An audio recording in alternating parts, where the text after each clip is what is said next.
지난 10년 동안 글로벌 화학 산업을 지배했던 단 하나의 공식이 있었습니다. 바로 미국의 압도적인 원가 우위였죠.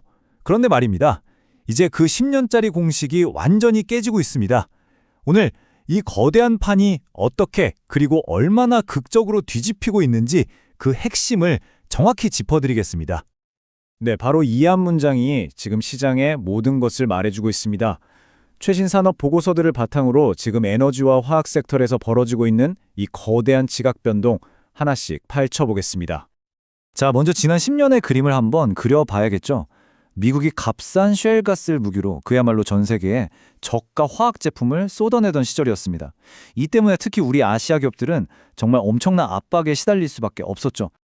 이 모든 우위의 핵심은 바로 원료의 차이였습니다. 미국은 셰일가스에서 나오는 저렴한 에탄올을 쓰는 ECC 설비를 돌렸고요.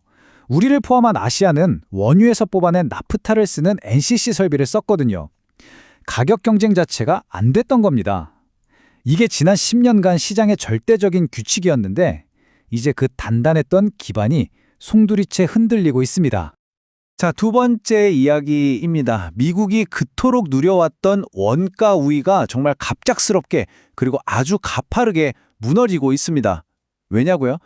그들의 가장 강력했던 무기, 바로 그 핵심 원료가 더 이상 싸지 않기 때문입니다. 이 그래프를 좀 보세요. 변화의 속도가 정말 놀랍지 않습니까? 불과 석 달 만에 38%가 급등했습니다. 미국이 LNG 수출을 역대급으로 늘리면서 자국 내 천연가스 수요가 폭발했고요. 그 불똥이 플라스틱의 원료인 에탄 가격에 그대로 옮겨붙은 겁니다.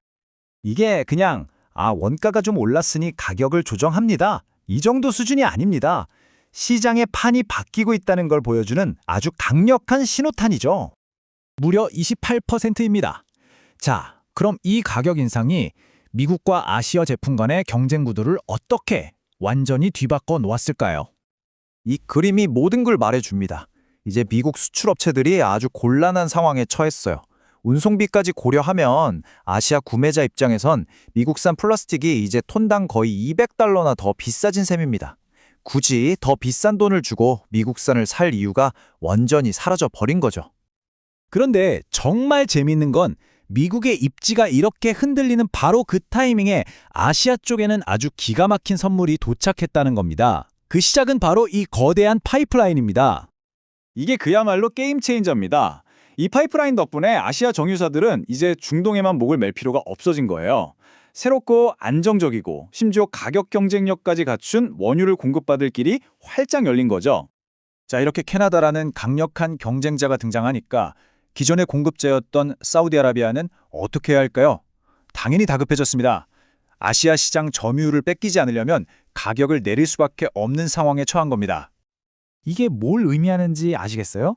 한국 기업들이 쓰는 핵심 원재료, 즉 원유 가격은 계속 내려가는데 우리의 가장 큰 경쟁자인 미국의 원재료 비용은 지금 하늘 높은 줄 모르고 치솟고 있다는 겁니다. 완벽한 역전의 발판이 마련된 거죠. 자, 그래서 우리는 이 거대한 역전 현상의 핵심, 분석가들이 가위 효과, 즉 시저스 이펙트라고 부르는 지점에 다다랐습니다. 머릿속에 가위를 한번 그려보세요. 한쪽 날, 즉 미국의 원가는 위로 쫙 벌어지고 있고요. 다른 한쪽 날, 즉 한국의 원가는 아래로 싹 닫히고 있습니다. 이 두 개의 선이 교차하면서 만들어내는 이 격차, 이게 바로 우리 기업들에게 어마어마한 경쟁력으로 작용하게 되는 겁니다. 사실 이런 일은 처음이 아닙니다. 역사는 반복되죠. 지난 2014년 말에 사우디가 이렇게 공격적으로 OSP를 인하했을 때 어떤 일이 벌어졌을까요? 바로 우리나라 대표 정유사인 S오일의 주가가요. 국제 유가는 떨어지는데도 불구하고 그 후 3년 동안 3.6배나 폭등하는 모습을 보여줬습니다. 그렇다면 이 거대한 구조적 변화가 지금 우리에게 말해주는 건 뭘까요? 핵심은 이겁니다. 이제 시장의 판이 근본적으로 아주 확실하게 아시아, 특히 우리 한국 기업들에게 유리하게 기울었다는 거죠. 제가 다시 한번 강조하지만 이건 그냥 일시적인 등락이 아닙니다. 지난 10년의 룰을 완전히 뒤엎는 글로벌 산업 전체의 판이 바뀌는 구조적인 재편입니다. 그래서 분석가들은 이런 원가 구조 개선에 가장 큰 혜택을 본 기업으로 S오일을 최우선으로 꼽고 있습니다. 정유 부문이 직접적으로 이익을 보기 때문이죠. 그리고 업황 회복의 수혜를 함께 누릴 롯데케미칼과 대한유화 역시 주목해야 한다고 말합니다. 여기서 중요한 건 단기적인 주가 등락이 아니라 2026년까지 이어질 이 거대한 흐름, 빅사이클을 봐야 한다는 점입니다. 오늘 보신 것처럼 석유화학 산업의 거대한 지각 변동은 이미 시작됐습니다. 한 초강대국의 10년 아성이 무너지고 과연 아시아의 새로운 시대가 열릴까요? 오늘 설명이 여러분의 투자에 좋은 참고가 되셨기를 바랍니다. 본 내용은 정보 제공을 목적으로 하며 투자 조언이 아니라는 점 말씀드립니다.